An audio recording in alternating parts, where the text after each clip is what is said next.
السلام علیکم جی، کیسے ہیں سب؟ ٹھیک ہیں؟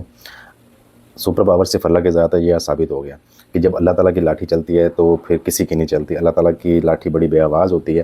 جیسا کہ آپ کو پتہ ہے کہ امریکہ ایک شہر ہے لاس اینجلس، وہاں پہ آگ لگی ہے اور اس آگ پہ قابو نہیں پایا جا سکا۔ پورے کا پورا شہر جل کے راکھ ہو گیا ہے۔ 1,80,000 کے قریب لوگ تھے جن کو نقل مکانی پہ مجبور ہو گئے، وہ لوگ، ان کو شہر چھوڑنا پڑا، اور کافی سارے لوگ زخمی بھی ہیں، اور میں بھی کچھ لوگوں کی ڈیتھ وغیرہ بھی ہو گئی۔ تو اپنے آپ کو سپر پاور کہنے والا ملک، اپنے آپ کو زمینی خدا کہنے والا ملک اس آگ کے اوپر قابو نہیں پا سکا۔ اس کے ساتھ جتنے بھی اس کے دوست یا ہمسائے ممالک تھے، ان سب کے فائٹرز جو ہیں وہ ابھی تک اس آگ پہ قابو نہیں پا سکے۔ حالانکہ امریکہ کے جو فائٹرز ہیں وہ پوری دنیا میں سب سے نمبر 1 مانے جاتے ہیں، اور وہ اس آگ کے اوپر قابو نہیں پا سکے۔ تو یاد ہوگا آپ کو، ایک بچی فلسطین کی تھی، اس نے کہا تھا کہ میں اپنے اللہ کو جا کے سب کچھ بتاؤں گی۔ اس بچی کی ڈیتھ ہو گئی تھی شاید۔ اللہ تعالیٰ نے اس بچی کی بات سن لی اور اللہ تعالیٰ نے اپنا عذاب نازل کر دیا۔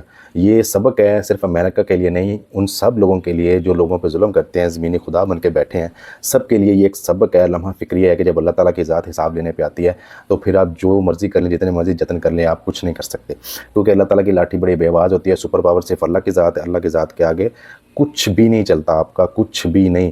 تو یہ ان سب لوگوں کے لیے لمحہ فکری ہے، ان سب لوگوں کو سوچنے کی ضرورت ہے کہ اگر امریکہ میں ایک آگ کے اوپر قابو نہیں پایا جا سکا تو پھر میں اور آپ کس کھیت کی مولی ہیں۔ تو جناب ان کے ماہرین بھی بہت پریشان ہیں کہ یہ جو ہوائیں چلی ہیں جس کی وجہ سے یہ آگ لگی ہے، یہ ہوائیں عموماً جون جولائی کے مہینے میں چلتی ہیں، سخت گرمی کی صورت میں چلتی ہیں، کیونکہ یہ ہوائیں گرم ہوتی ہیں، اور یہ سوکھی لکڑیاں یا سوکھے پتے جو ہوتے ہیں وہ اکثر آگ پکڑ جاتے ہیں جنگل میں۔ اکثر آپ نے امازون کے جنگلوں میں بھی آگ کا سنا ہوگا، تو وہاں پہ بھی عموماً یہی صورتحال پیدا ہوتی ہے۔ اور ان کے امریکہ کے ماہرین اتنے پریشان ہیں کہ یہ ہوائیں یہ جنوری کے مہینے میں کیسے چل پڑیں، کیا معاملات ہوئے، ان کی سمجھ سے بالا تر ہے بات۔ ابھی تک وہ اس گتھی کو سلجھا نہیں سکے۔ گتھی کو کیسے سلجھائیں گے؟ جب اللہ تعالیٰ کی ذات حساب لینے پہ آتی ہے تو پھر آپ کی عقلیں دنگ رہ جاتی ہیں، آپ سوچنے سے قاصر ہو جاتے ہیں، آپ کی سمجھ میں کوئی بات نہیں آتی، کیوں؟ یہ اللہ تعالیٰ کا عذاب ہے، اور اللہ تعالیٰ کے عذاب کے سامنے کسی کی نہیں چلتی۔ پورے کا پورا شہر جل کے راکھ ہو گیا، کچھ نہیں بچا۔ وہاں ہوا میں سانس لینا جو ہے وہ مشکل ہوا، اتنی گھٹن ہے دھوئیں کی وجہ سے۔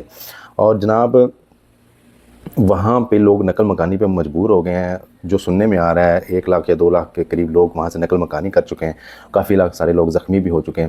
اور عموماً امریکہ میں جو گھر ہوتے ہیں وہ لکڑی کے بنے ہوتے ہیں، اور پورے شہر کو اسی وجہ سے اس آگ نے اپنے لپیٹ میں لے لیا اور پورے کا پورا شہر جل کے راکھ ہو گیا۔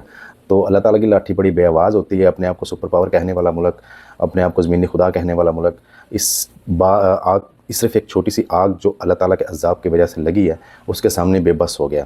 امریکہ کے جو فائٹرز ہیں وہ دنیا میں نمبر 1 گنے جاتے ہیں کہ یہ دنیا کے نمبر 1 فائٹرز ہیں، اور اس کے ساتھ اس کے جو دوست ممالک ہیں ان کے فائٹرز بھی مل کے اس آگ کو بچانے کی کوشش کر رہے ہیں، لیکن فی الحال وہ بالکل ناکام ہیں۔ پورے کا پورا شہر جل کے راکھ ہو گیا اور وہ آگ کے اوپر قابو نہیں پا سکے۔ تو یہ لمحہ فکریہ ہے، کیونکہ امریکہ نے فلسطین کو کہا تھا کہ آپ ہمارے جو آپ نے قیدی کیے ہوئے ہیں ہمارے لوگ، ان کو چھوڑ دیں ورنہ ہم پورے کا پورا غزہ تباہ کر دیں گے۔ تو اللہ تعالیٰ نے اپنا عذاب نازل کیا اور ان کا پورے کا پورا شہر جو ہے وہ جلا کر راکھ کر دیا۔ تو جناب آدھا امریکہ تو برف کی لپیٹ میں پہلے بیچارہ مشکلات کا شکار تھا، اور اوپر سے ایک پورے کا پورا شہر جو ہے وہ، بلکہ آدھا امریکہ پورا آگ کی لپیٹ میں ہے۔ تو جب اللہ تعالیٰ کا عذاب نازل ہوتا ہے تو پھر کسی انسان کی نہیں چلتی، کسی کی نہیں چلتی۔ اور یہ صرف سبق جو ہے یہ لینا چاہیے ہر اس بندے کو جو زمینی خدا بن کے بیٹھا ہوا ہے، جو لوگوں پہ ظلم کر رہا ہے، جو لوگوں کا حق کھا رہا ہے، جو لوگوں کے ساتھ ناحق زیادتیاں کر رہا ہے، ان سب کے لیے سبق ہے۔ اللہ تعالیٰ کی لاٹھی بڑی بے آواز ہوتی ہے۔ جب آپ کسی پہ ظلم کریں گے تو اس کی جو دل کی بد دعا ہوتی ہے نا، جو وہ آپ کے بارے میں کرتا ہے، تو وہ سیدھی عرش تک جاتی ہے، اور جب عرش کے فیصلے ہوتے ہیں تو پھر آپ کچھ نہیں کر سکتے، پھر آپ کے جتنے مرضی اچھے اعمال ہیں پھر آپ کچھ سامنے نہیں آتا، پھر اللہ تعالیٰ کا قہر آتا ہے۔ تو خود بھی بچیں، دوسروں کو بھی بچائیں اللہ تعالیٰ کے قہر سے، لوگوں کے ساتھ زیادتیاں کرنیاں چھوڑ دیں، کیونکہ یہ آپ کے سامنے ہے کہ امریکہ نے کتنے مظالم کیے، کیا کچھ نہیں کیا، اور آج آپ کے سامنے ہے کہ پورے کا پورا شہر جل کے راکھ ہو گیا اور وہ کچھ نہیں کر سکا، اپنی آنکھوں کے سامنے ہر چیز کو جلتے ہوئے دیکھ رہا ہے۔ تو اپنا خیال رکھیے گا، اور اس بارے میں آپ ہمیں کمنٹ باکس میں بتائیے گا آپ کی کیا رائے ہے۔